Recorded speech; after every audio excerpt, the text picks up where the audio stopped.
ಕೃಷ್ಣ ಮಠದಲ್ಲಿ ಪ್ರತಿ 2 ವರ್ಷಗಳಿಗೊಮ್ಮೆ ಒಂದೊಂದು ಮಠ ಏನು ಕೃಷ್ಣನ ಪೂಜೆಯ ಅಧಿಕಾರವನ್ನು ಪಡೆದುಕೊಳ್ಳುತ್ತೆ.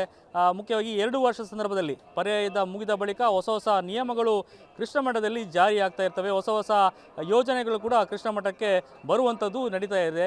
ಈಗ ಒಂದು ರೂಲ್ಸ್ ಈಗ ಕೃಷ್ಣ ಮಠದಲ್ಲಿ ಅನ್ವಯ ಆಗಿರುವಂಥದ್ದು, ಅದು ವಸ್ತು ಸಂಹಿತೆ ಅನ್ನುವಂಥದ್ದು.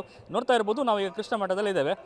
2 ವರ್ಷಗಳಿಗ ಹಿಂದೆ ಪುತ್ತಿಗೆ ಶ್ರೀಗಳು ಸುಗುಣೇಂದ್ರ ಶ್ರೀಪಾದರು ಒಂದು ಏನು ಅವರದೇ ರೀತಿಯ ಒಂದು ಬಹಳಷ್ಟು ಕಾನೂನನ್ನು ಮಾಡಿದರು. ಏನು ದೇವಾಲಯದ ಭಕ್ತರು ಸುತ್ತುವರಿದು ಏನು ದೇವರ ದರ್ಶನ ಮಾಡುವಂಥದ್ದು, ಬಹಳಷ್ಟು ಹೊಸ ರೂಲ್ಸನ್ನು ಮಾಡಿದ್ರು. ಈಗ ಶಿರೂರು ಮಠದ ಸರದಿ ಸಣ್ಣ ಪ್ರಾಯದಲ್ಲೇ ಸರ್ವಜ್ಞ ಪೀಠ ಏರಿದಂತಹ ವೇದವರ್ಧನ ತೀರ್ಥರು ಈಗ ಹೊಸ ರೂಲ್ಸನ್ನು ಮಾಡಿದ್ರು. ಅದೇನೆಂದರೆ ವಸ್ತ್ರ ಸಂಹಿತೆ ಏನಂದರೆ ಪುರುಷರು ಹೆಚ್ಚಾಗಿ ಯಾವುದ್ಯಾವುದೋ ಬಟ್ಟೆ ಬೇಕಾಬಿಟ್ಟಿ ಬಟ್ಟೆಯನ್ನು ಹಾಕುವಂತಿಲ್ಲ. ಬರ್ಮುಡ ಇರ್ಬೋದು, ಯಾವುದೋ ನೈಟ್ ಪ್ಯಾಂಟ್ ಇರ್ಬೋದು, ಅದನ್ನು ಹಾಕುವಂತಿಲ್ಲ. ಬದಲಾಗಿ ನಾರ್ಮಲ್ ಪ್ಯಾಂಟನ್ನು ಹಾಕ್ಬೋದು ಅಥವಾ ಪಂಚೆಯನ್ನು ಹಾಕ್ಬೋದು, ಅಥವಾ ಮುಖ್ಯವಾಗಿ ಏನು ಟಿ ಶರ್ಟ್ ಅಥವಾ ಆಗಲಿ ಬನ್ನೇನಾಗಲಿ ಯಾವುದನ್ನು ಹಾಕುವಾಗಿಲ್ಲ ಅನ್ನುವಂಥ ರೂಲ್ಸನ್ನು ಮಾಡಿದ್ದಾರೆ.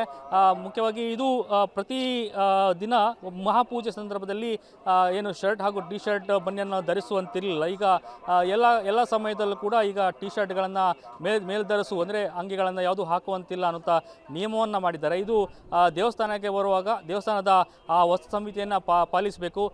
ತಮಗಿಷ್ಟ ಬಂದ ಬಟ್ಟೆಯಲ್ಲಿ ಬರುವಾಗಿಲ್ಲ. ಯಾಕಂದರೆ ಈ ನಿಮ್ಮ ಶಾಲೆ ಕಾಲೇಜ್ ಇರ್ಬೋದು ಅಥವಾ ಯಾವುದಾದ್ರೂ ಕಚೇರಿ ಅಂದರೆ ಜಾಬ್ ಹೋಗೋ ಸಂದರ್ಭದಲ್ಲಿ ಅಲ್ಲಿ ಒಂದು ರೀತಿಯ ವಸ್ತು ಸಂಹಿತೆ ಇರುತ್ತೆ.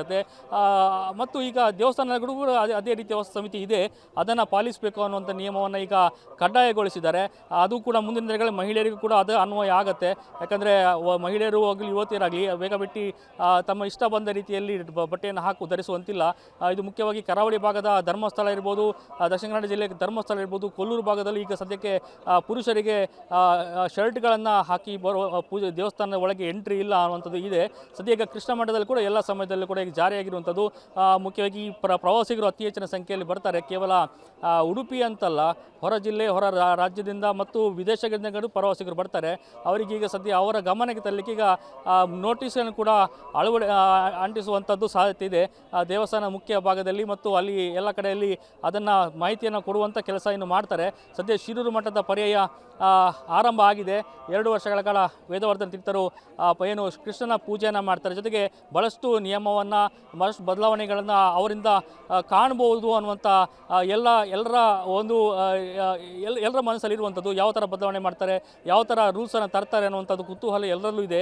ಸದ್ಯ ಈಗ ಮೊದಲ ರೂಲ್ಸ್ ಏನಂದರೆ ಈಗ ಪುರುಷರು ಯಾವುದೇ ಶರ್ಟ್ಗಳನ್ನು ಯಾವುದೇ ಸಮಯದಲ್ಲೂ ಹಾಕುವಂತಿಲ್ಲ. ಕೇವಲ ಇಷ್ಟವರೆಗೆ ಮಹಾಪೂಜೆಯಲ್ಲಿ ಮಾತ್ರ ಇತ್ತು. ಆದರೆ ಈಗ ಎಲ್ಲ ಸಮಯದಲ್ಲೂ ಯಾವ ಸಮಯದಲ್ಲಿ ಬಂದರೂ ಕೂಡ ಶರ್ಟ್ಗಳನ್ನು, ಟಿ ಶರ್ಟ್ಗಳನ್ನು, ಬನಿಯನ್ಗಳನ್ನು ತೆಗೆದು ಒಳಗೆ ಎಂಟ್ರಿಯನ್ನು ಕೊಡಬೇಕು. ಕೃಷ್ಣನ ದರ್ಶನವನ್ನು ಮಾಡಬೇಕು ಅನ್ನುವಂತಿದೆ. ಮತ್ತು ನೇರವಾಗಿ ಭಾಳಷ್ಟು ಏನು ಮುಖ್ಯವಾಗಿ ಇಷ್ಟವರೆಗೆ ಸುತ್ತು ಬಳಸಿ ಹೋಗಬೇಕಿತ್ತು. ಈಗ ನೇರವಾಗಿ ದರ್ಶನ ಪಡೆಯಬಹುದು. ತುಂಬ ಹೆಚ್ಚಿನ ದಟ್ಟಣೆ ಆದಲ್ಲಿ ಮಾತ್ರ ಒಂದು ಲೈನನ್ನು ಇರುತ್ತೆ. ಆದರೆ ಅದರ ನಂತರದಲ್ಲಿ ಮುಖ್ಯವಾಗಿ ನೇರವಾಗಿ ಕೃಷ್ಣನ ದರ್ಶನ ಪಡಿಬೋದು.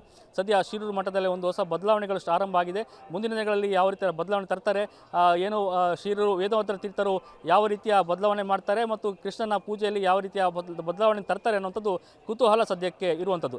ಪರೀಕ್ಷಿತ್ ಶೇಟ್, ನ್ಯೂಸ್ ಫಸ್ಟ್, ಉಡುಪಿ.